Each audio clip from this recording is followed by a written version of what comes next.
양극화와 소득 불평등 완화를 위해 법인세를 더 걷고 고소득층 소득세율도 올려야 한다는 주장이 거세지고 있습니다. 정부는 소득 분배 지표가 개선되고 있어 증세까지는 필요 없다는 입장인데 정부가 제시하는 통계가 현실을 제대로 반영하지 못한다는 지적이 적지 않습니다. 고한석 기자가 보도합니다. 공식 통계로만 보면 우리나라는 경제적으로 더 평등해지고 있습니다. 최근 몇 년 동안 대표적인 소득 분배 지표인 지니계수와 오분위 배율이 모두 떨어졌습니다. 계층 간 소득 격차가 그만큼 줄었다는 의미입니다. 그런데 시민들 반응은 그렇지 않습니다.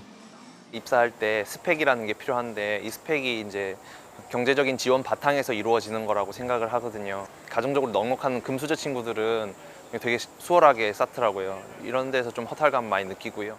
격차는 계속 발생되고 잘 사는 사람들은 계속 돈을 벌고 어려운 사람들은 아무리 열심히 일을 해도 좀 나아가기가 어려운 사회가 아닌가. 왜 이런 일이 벌어질까? 우선 소득 분배가 개선됐다며 정부가 제시하는 공식 통계에는 1270조 원에 달하는 가계부채가 거의 반영돼 있지 않습니다. 이자에다 원금 상환 부담에 가계 가처분 소득이 감소한 걸 고려하면 진위계수가 크게 오른다는, 즉 불평등이 심해진다는 연구 결과도 있습니다.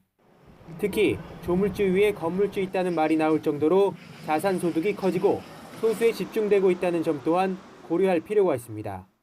가계가 보유한 순자산으로 계산하면 불평등도가 치솟고 부동산만 떼놓고 보면 불평등은 더 심각합니다.